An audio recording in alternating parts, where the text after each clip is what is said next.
Il y a une chose que le narcissique n'a jamais anticipée chez vous, une chose qui le terrifie plus que n'importe quelle confrontation, plus que n'importe quel abandon, plus que la perte de contrôle sur vous. Votre guérison intérieure, Carl Jung, a passé des décennies à étudier la psyché humaine et il a découvert quelque chose de profondément troublant concernant la dynamique entre les personnes empathiques et les narcissiques. Il a découvert que, tant que la personne empathique reste blessée, le narcissique détient un pouvoir absolu. Mais, au moment où la personne empathique guérit, tout change. Aujourd'hui, je vais vous révéler exactement pourquoi la personne empathique guérie devient le pire cauchemar du narcissique. Et, plus important encore, je vais vous montrer les 5 signes qui prouvent que votre processus de guérison terrifie déjà les manipulateurs dans votre vie. Mais, avant de continuer, j'ai besoin que vous compreniez quelque chose de fondamental. Le narcissique vous a choisi pour une raison très spécifique. Ce n'était pas un hasard, ce n'était pas de la malchance. Il vous a choisi parce qu'il a vu en vous exactement ce dont il avait besoin pour survivre. Jung appelait cela la nourriture narcissique. C'est l'énergie émotionnelle, l'attention, la validation dont le narcissique a besoin pour absorber des autres, afin de maintenir son faux moi. Et les personnes empathiques sont la source la plus riche de cette nourriture. Pourquoi? Parce que les personnes empathiques ressentent profondément, parce qu'elles donnent sans rien attendre en retour, parce qu'elles pardonnent encore et encore, parce qu'elles croient au potentiel des autres, même lorsque toutes les preuves disent le contraire. Le narcissique voit cela et pense qu'il a trouvé une source inépuisable, quelqu'un qui ne se lassera jamais de donner, quelqu'un qui reviendra toujours, quelqu'un qui se blâmera toujours, au lieu de voir la réalité en face. Et, pendant longtemps, il a raison. La personne empathique blessée est le partenaire parfait du narcissique, non pas parce qu'elle est faible, mais parce que sa blessure l'empêche de voir ce qui se passe réellement. Jung a identifié un schéma qui se répète inlassablement. La personne empathique blessée a ce qu'il appelait une ombre non intégrée, des parties d'elle-même qu'elle nie, qu'elle rejette, qu'elle ne veut pas voir. Ces parties incluent des choses comme la colère légitime, le droit de dire non, la capacité de prioriser ses propres besoins. La personne empathique blessée voit ses qualités comme mauvaises ou égoïstes. Alors, elle les réprime, elle les cache, elle les projette. Et voici le piège. En réprimant sa colère, la personne empathique ne peut pas se défendre, en niant son droit de dire non. La personne empathique devient une proie facile. En rejetant l'idée de prioriser ses besoins, la personne empathique se vide complètement pour les autres. Le narcissique le sait. Pas consciemment peut-être, mais il le ressent. Il sent qu'il peut prendre, et que la personne empathique continuera à donner. Mais il y a un problème. La personne empathique a quelque chose que le narcissique n'a. Passe, elle a la capacité de grandir, elle a la capacité de guérir, elle a la capacité de se réveiller. Et quand cela se produit, toute la partie change. Laissez-moi vous expliquer ce qui se passe dans la psyché de la personne empathique. Lorsqu'elle commence à guérir, Jung appelait ce processus l'individuation. C'est le voyage, pour devenir qui vous êtes réellement, pour intégrer toutes les parties de vous-même, y compris celles qu'on vous a appris à rejeter. Pour la personne empathique, cela signifie récupérer sa colère, pas pour l'utiliser de manière destructive, mais pour l'utiliser comme carburant, pour établir des limites. Cela signifie récupérer son droit de dire non, pas pour être cruel, mais pour protéger son énergie. Cela signifie récupérer sa capacité de se prioriser. Non, par égoïsme, mais par survie. Quand la personne empathique fait ce travail, quelque chose d'extraordinaire se produit. Elle cesse d'avoir besoin de la validation du narcissique. Et c'est ce qui terrifie le narcissique plus que tout. Le narcissique dépend complètement du fait que les autres aient besoin de son approbation. Tout son pouvoir vient du fait d'être celui qui donne ou enlève la validation. Au moment où quelqu'un cesse d'avoir besoin de cette validation, le narcissique perd tout son contrôle. Pensez-y. Le narcissique utilisait le bombardement d'amour parce qu'il savait que vous aviez besoin de vous sentir aimé. Il utilisait le traitement silencieux parce qu'il savait que l'abandon vous terrifiait. Il utilisait la manipulation parce qu'il savait que vous vouliez maintenir la paix à tout prix. Mais que se passe-t-il quand vous n'avez plus besoin de vous sentir aimé par lui? Que se passe-t-il quand l'abandon ne vous terrifie plus? Que se passe-t-il quand la fausse paix ne vaut plus le prix de votre dignité? Le narcissique perd toutes ses armes, et cela nous amène au premier signe, que votre guérison terrifie le narcissique. Signe numéro 1, vous ne réagissez plus émotionnellement à ces provocations. Le narcissique vit de la réaction émotionnelle. Il en a besoin comme de l'air. Quand il vous faisait pleurer, il se sentait puissant. Quand il vous faisait crier, il se sentait en contrôle. Quand il vous faisait supplier, il se sentait supérieur. Mais la personne empathique guérie ne réagit plus de la même manière. Jung appelait cela la fonction transcendante. C'est la capacité d'observer vos émotions sans être contrôlé par elles, de ressentir sans agir impulsivement, de reconnaître la manipulation sans tomber dedans. Quand le narcissique lance son hameçon et que vous le regardez simplement, sans mordre, quelque chose se brise en lui. Ses tactiques cessent de fonctionner. Ses paroles perdent leur pouvoir. Sa présence ne domine plus la pièce. Et il le sent. Il sent que quelque chose a changé.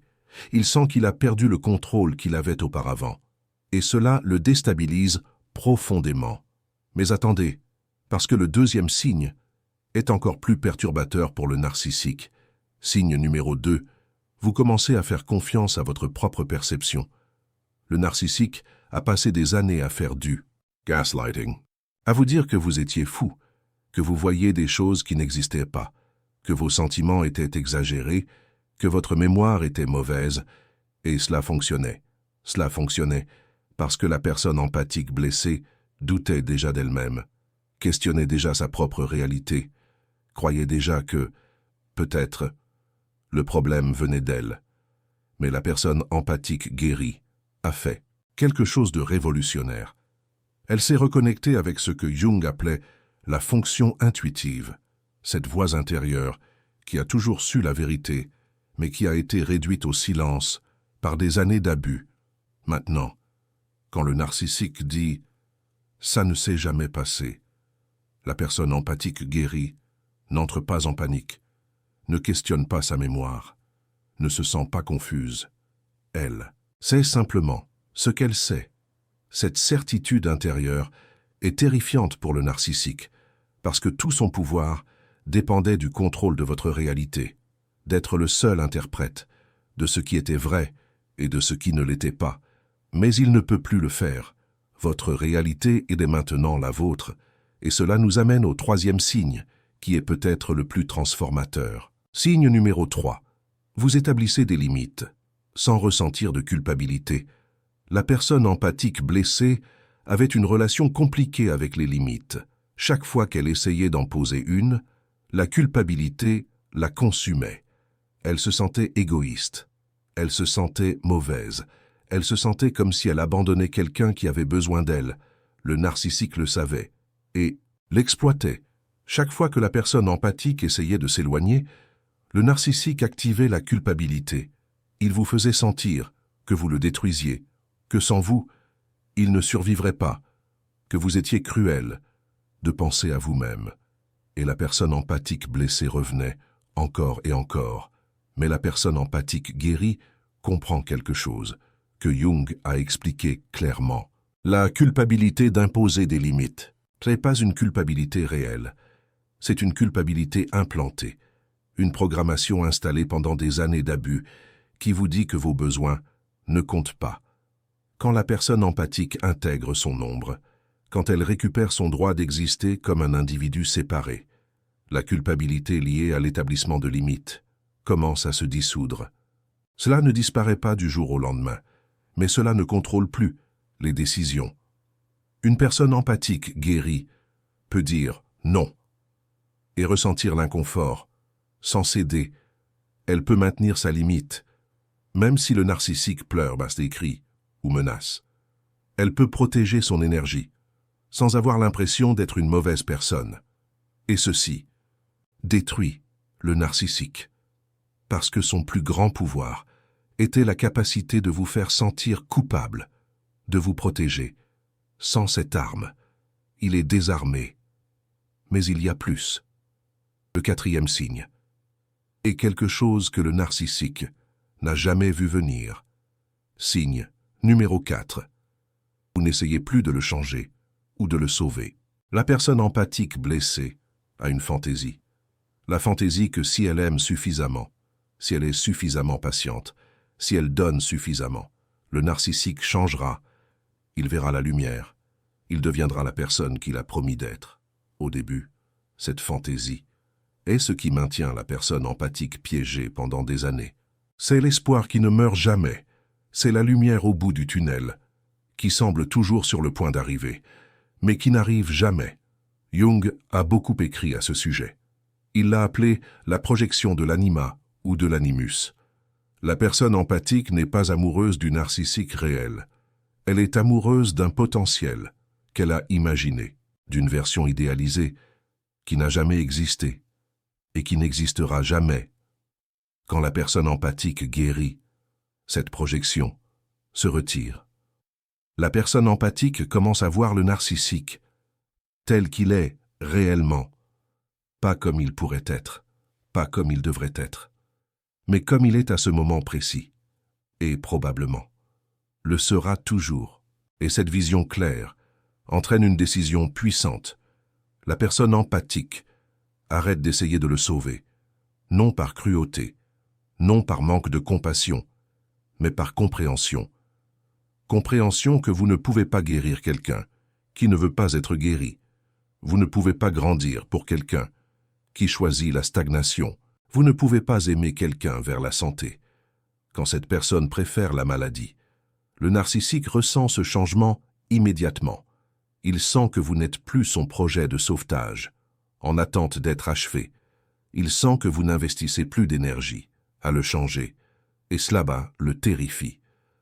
Parce qu'une partie de sa nourriture narcissique était précisément cet espoir que vous aviez, cette attention constante, focalisée sur lui, cette énergie dédiée à le comprendre, à l'aider, à l'améliorer.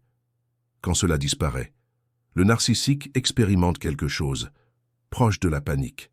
Mais le cinquième signe est le coup final. C'est ce qui transforme la personne empathique guérie en une personne vraiment intouchable.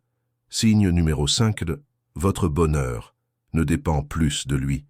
C'est le signe le plus dévastateur pour le narcissique, parce que toute son identité est construite sur l'idée qu'il est indispensable, que sans lui, vous ne pouvez pas être heureux, qu'il est le centre de votre univers émotionnel. La personne empathique blessée renforçait cette illusion constamment. Son bonheur augmentait. Quand le narcissique était de bonne humeur, son bonheur diminuait. Quand le narcissique se mettait en colère, sa journée entière dépendait de l'état émotionnel de quelqu'un d'autre.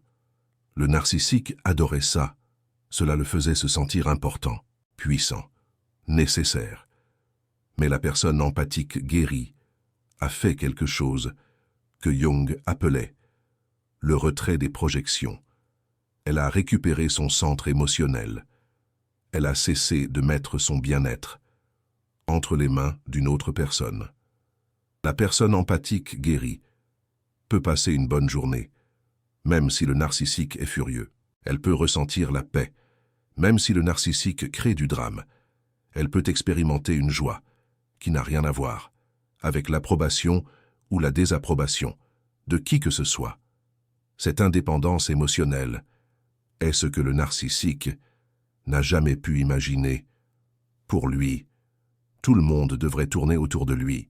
L'idée que quelqu'un puisse être genuinement heureux sans lui est incompréhensible. Et quand il voit que cela se produit, quelque chose se brise en lui. Il commence à se rendre compte qu'il n'est pas aussi spécial qu'il le croyait, qu'il n'est pas aussi indispensable qu'il le pensait, que le monde continue de tourner parfaitement bien, sans qu'il en soit le centre.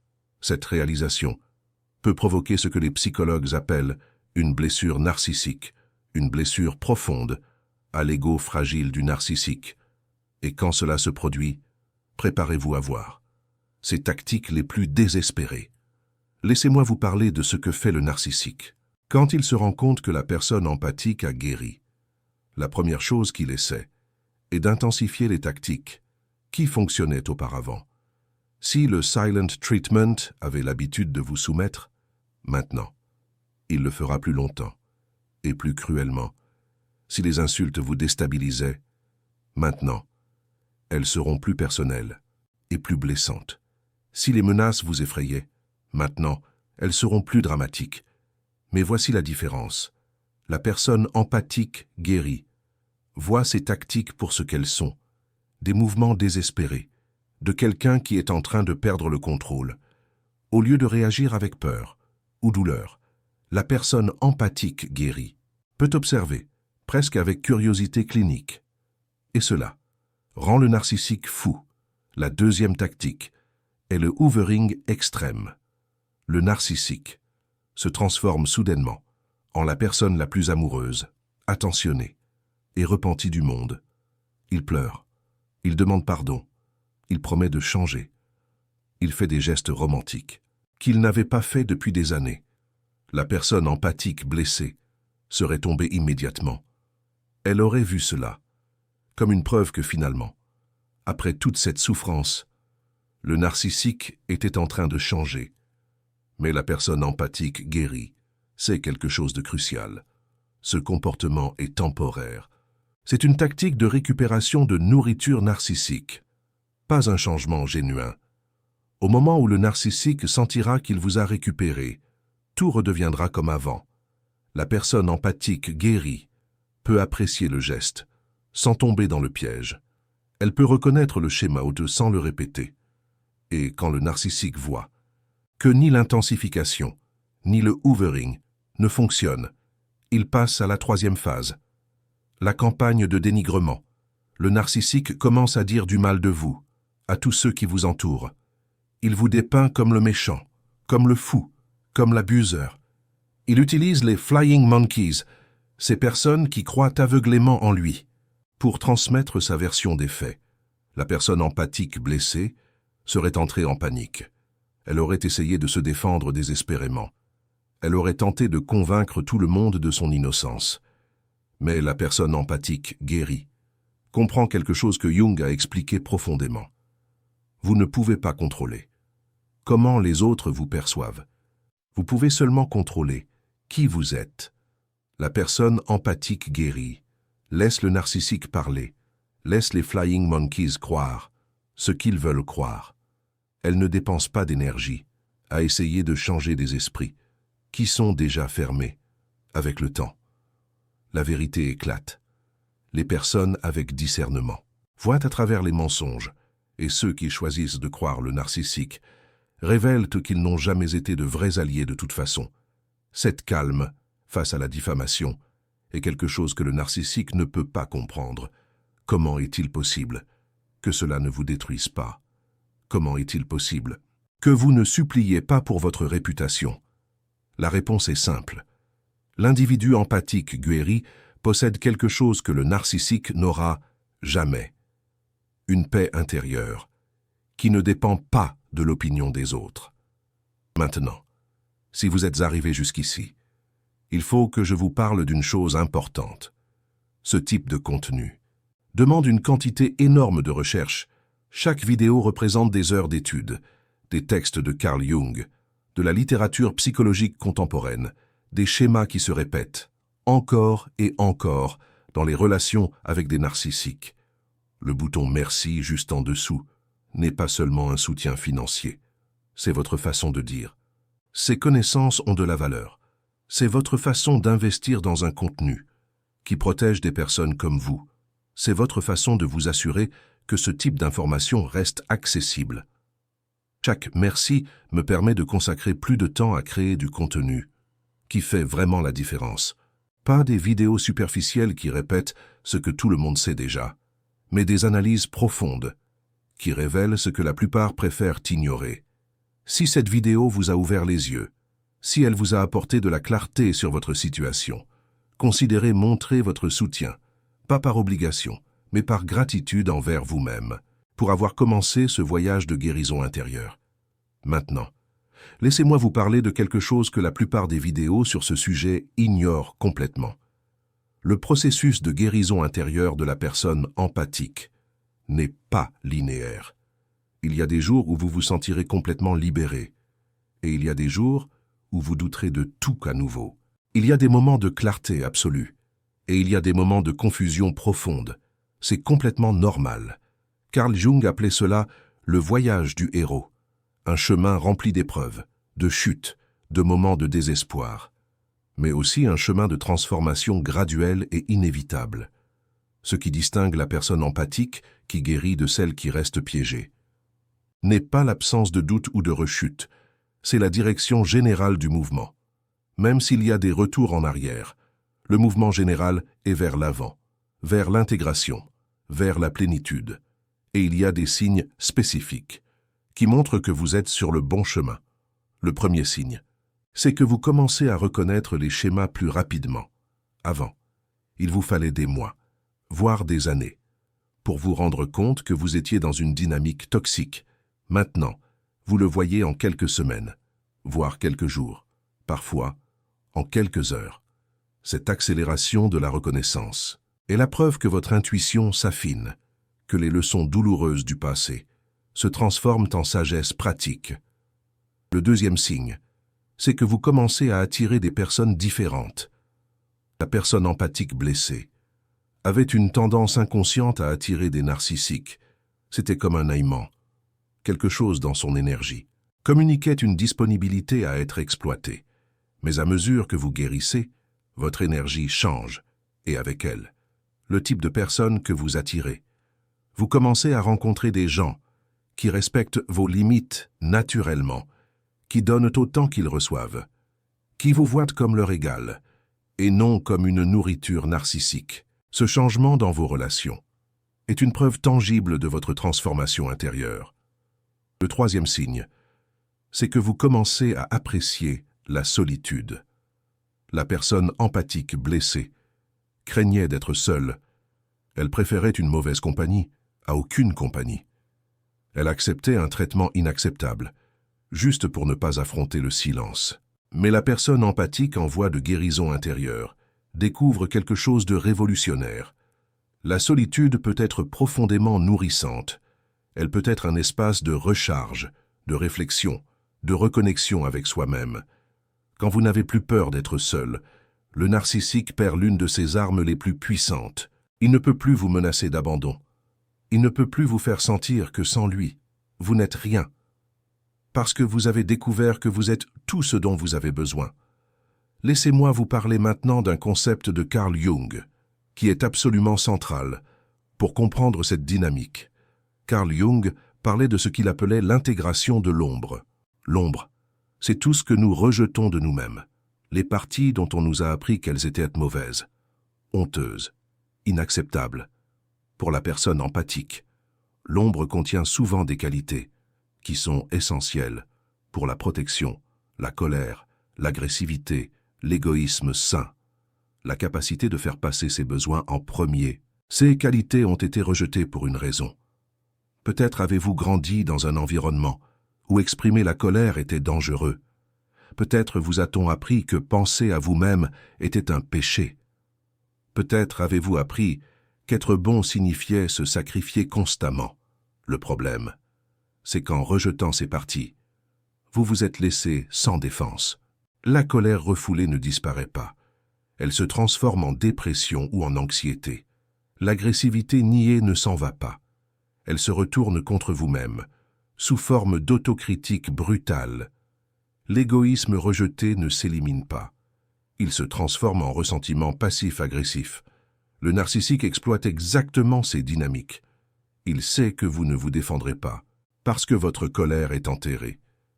Il sait que vous vous culpabiliserez, parce que votre agressivité se retourne vers l'intérieur. Il sait que vous reviendrez donner, parce que votre incapacité à vous prioriser vous rend incapable de dire « stop ». Mais l'intégration de l'ombre change tout cela. Quand vous commencez à accepter votre colère comme légitime, vous pouvez l'utiliser pour vous protéger, pas pour détruire, mais pour défendre, pas pour attaquer, mais pour établir des limites. Quand vous commencez à reconnaître votre agressivité comme nécessaire, vous pouvez la diriger vers l'extérieur, là où elle doit être, vers l'injustice, vers l'abus, vers ceux qui vous traitent comme moins que ce que vous êtes. Quand vous commencez à embrasser votre droit de vous prioriser, vous découvrez que vous n'étiez pas égoïste. Vous étiez un être humain, avec des besoins légitimes, qui ont été niés pendant trop longtemps. Le narcissique ne peut pas opérer, en présence de quelqu'un dont l'ombre est intégrée.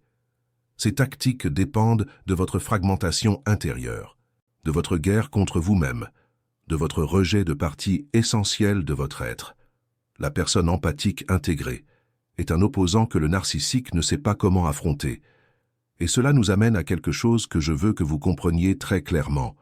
Votre guérison intérieure n'est pas seulement pour vous, c'est pour tous ceux qui viendront après. Chaque personne empathique qui guérit brise un cycle, brise le schéma de victimisation, qui vient peut-être de générations en arrière, brise la transmission du trauma, qui passe de parents à enfants, brise la normalisation de l'abus, qui permet aux narcissiques de continuer à opérer en toute impunité. Quand vous guérissez, vous devenez un modèle pour les autres. Votre transformation leur montre que c'est possible. Votre liberté leur donne de l'espoir. Votre paix leur montre le chemin. Et quand suffisamment de personnes empathiques guérissent, quand suffisamment de personnes reconnaissent les schémas et refusent d'y participer, l'environnement qui permet aux narcissiques de prospérer commence à changer. Carl Jung croyait profondément en cela. Il croyait que la transformation individuelle était la graine de la transformation collective, que chaque personne qui fait le travail intérieur contribue à la guérison du monde. Votre guérison intérieure importe plus que vous ne le croyez. Maintenant, laissez-moi vous donner quelques outils pratiques pour le chemin qui vous attend. Premièrement, pratiquez l'observation sans réaction. Quand le narcissique fait quelque chose de conçu pour vous provoquer, arrêtez-vous. Observez ce qu'il est en train de faire. Observez ce que vous ressentez. Mais n'agissez pas immédiatement. Accordez à votre système nerveux le temps de sortir du mode de survie avant de répondre. Deuxièmement, validez vos propres perceptions. Vous n'avez besoin de personne d'autre pour confirmer ce que vous savez être vrai. Si quelque chose s'est mal passé, c'est que c'était mal. Si quelque chose était abusif, c'était abusif.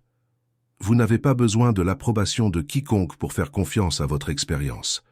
Troisièmement, entourez-vous de personnes qui respectent naturellement vos limites. Observez comment vous vous sentez quand vous êtes avec certaines personnes. Vous sentez-vous vidé, fou, ou énergisé? Vous sentez-vous anxieux, ou en paix? Vos limites sont-elles respectées ou constamment testées? Laissez ces observations guider vos décisions quant aux personnes avec lesquelles vous passez votre temps. Imaginez Sophie, qui se sent revigorée après une soirée avec ses amis du café littéraire, et épuisée après un appel de sa cousine, toujours critique. Quatrièmement, investissez dans votre relation avec vous-même. Passez du temps seul, sans distraction. Apprenez à apprécier votre propre compagnie. Découvrez ce qui vous rend heureux, indépendamment de l'opinion de qui que ce soit d'autre. Peut-être redécouvrez-vous le plaisir de flâner dans les allées du jardin du Luxembourg, un livre à la main. Cette relation avec vous-même est le fondement de toutes les autres relations. Cinquièmement, acceptez que le deuil fasse partie du processus.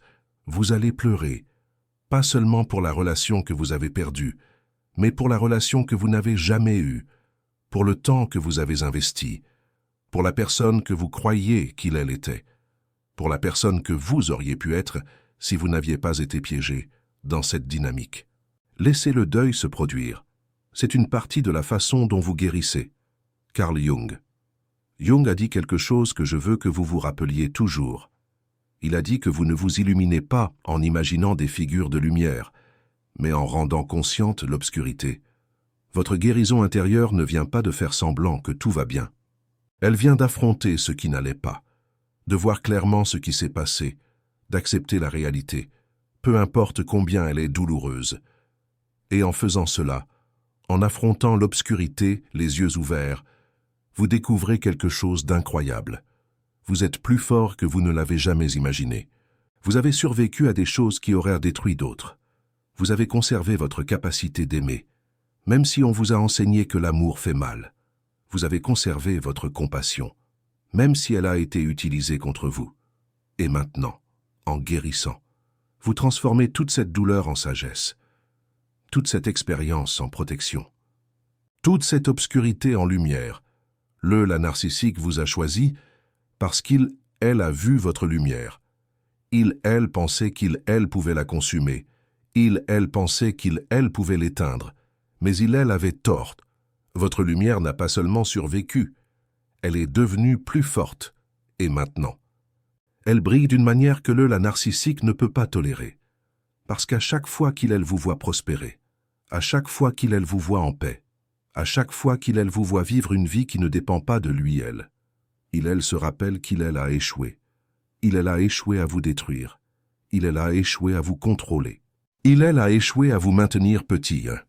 Et cela, la poursuivra pour le reste de sa vie. Pendant ce temps, vous êtes libre. Libre d'aimer sans peur. Libre de faire confiance sans naïveté. Libre de donner sans vous vider. C'est la victoire de la personne empathique guérie. Pas une victoire sur la narcissique, une victoire sur le schéma, une victoire sur le cycle, une victoire sur la version de vous qui croyait qu'elle méritait moins que ce qu'elle ne mérite réellement. Maintenant, je veux vous entendre. Commentez, guéri, si vous sentez déjà que la narcissique a perdu son pouvoir sur vous.